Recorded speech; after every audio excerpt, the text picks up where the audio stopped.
जय जगन्नाथ। आपण मानकु आजिर भिडियो रे स्वागत करुछि। तेबे बंधुगण जदि आपण माने मोबाइल रे सॉफ्टवेयर अपडेट करूछंती आ आपणकर सही समय रे गोटे बड़ अमाउंट मोबाइल रु कटि जाउछि तेबे आपणकर रिएक्शन कोन रहइबो आ आपण एही बळी भाबरे मिस्टेक करि बसिबे कि जदि नाही ताले जानि रखंतु सर्वप्रथमे केउ भଳି भाबरे हैकर्स माने आपणक अकाउंट को नील कर दे पारंती या फरे या अर्थ किंबा कौन सी प्रकार रे आपणक अकाउंट रु बड़ अमाउंट रो केउ भଳି प्रोसेस रे पैसा कटि जाई पारे। तेबे स्टूडेंट जदि आज ठारू प्रिकॉशन न हेबे आजिर एही टेक्नोलॉजी दुनिया रे आपणक अकाउंट रु लक्ष लक्ष टंका कटिबाटा कोनोसी असाधारण कथा नुह। तेबे चलंतु स्टार्ट करबा आजिर वीडियो केउ भଳି भाबरे गोटे सॉफ्टवेयर अपडेट गोटे अकाउंट रु 40,000 टंका माइनस कर देथिला माने डिडक्ट करी नेथिला। तेबे स्टूडेंट चंद्रशेखरपुर रो पटिया मारुति विहार अंचल रे रहथिबा जने युवक हरे कृष्ण चौधरी तंकर नाम साइबर ठकामी रो शिकार होइछंती। साइबर ठकामी कोन स्टूडेंट जो साइबर हैकर रहंती से माने आपन को कौन से गोटे बाहाना कहीकि कही ये आप्लिकेसन को माने कौन इनस्टॉल करंतु। शुणु मन रखु सर्वप्रथम कौन सी अननोन आप्लिकेसन को इनस्टॉल बिल्कुल भी करंतुनी। से केते भी प्रलोभन थाउना कहीं से भली कौन से आप्लिकेसन को इनस्टॉल करंतुनी जहाँ एक्चुअली हार्मफुल अटे आपणकर मोबाइल प्रति।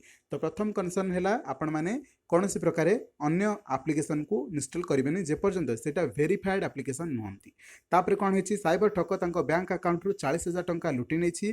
ए संपर्क से इन्फोसिटी थाना समेत साइबर सेल रे अभियोग कर हरिकृष्ण इन्फोसिटी कैंपस भितर एक सॉफ्टवेयर कंपनी रे टेक्नीशियन भाव में कार्य करती। अभियोग अनुसार गत राति मोबाइल एक बैंकक आप्लिकेसन माने जो आप्लिकेसन नाम हूँ banking okay sorry banking application बैंकक नुह बैंकिंग एप्लिकेशन अपडेट करने नोटिफिकेशन आसीथिला। आज से ऐप को डाउनलोड करबा बेले सही समय रे मोबाइल स्क्रीन रे आउ एक आप डाउनलोड करने विकल्प देखाई आग पछ विचार न करी हरिकृष्ण उक्त आप को डाउनलोड करने से मेसेज को आसीथिबा एक ओटीपी को से भरी देथिले। यार किछि क्षण पर अकाउंट रु 40,000 टंका कटि जाइथिबा बेले एक मेसेज मोबाइल को आसीथिला। तेबे प्रत्येक समय जिते आपन अकाउंट रु पैसा कटे गोटे मेसेज 100% आसीबो से मेसेज रु ही से जानिथिले अकाउंट रु 40,000 कटिथिला।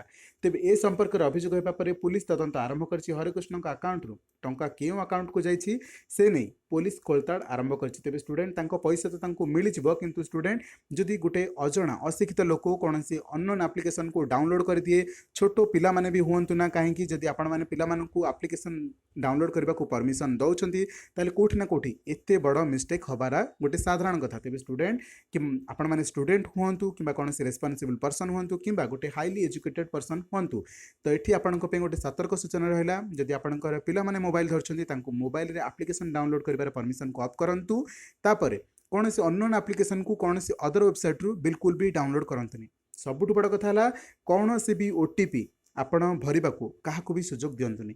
ओटीपी मतलब वन टाइम गोटे पासवर्ड आसीबो सेटा सेही लोक यूज करबा दरकार मोबाइल जहाँ ना रे अच्छी ओके। तो आज वीडियो माध्यम एतिक ही कहली आपण माने सुरक्षित रुहंतु सब साइबर ठकामी ठारू दूरे रुहंतु मोबाइल रे जेतिकी आवश्यक सेतिकी जिनिस को व्यवहार करंतु। रही आज वीडियो माध्यम एतिक ही कहबार थिला। तेबे स्टूडेंट आपन की इन्फॉर्मेशन केमिति लागला निश्चित भाव में कमेंट सेक्शन में जणाबे। जदि वीडियो भल लागिछि चैनल को सब्सक्राइब करबा सहित गोटे लाइक मध्य निश्चित भाव में देबे। आपन मतामत निश्चित भाव में दियंतु ताकि अन्य व्यूअर्स माने चैनल को देखिबा परे तांकर विश्वास आसीबो। रहिली थैंक यू सो मच। जय जगन्नाथ।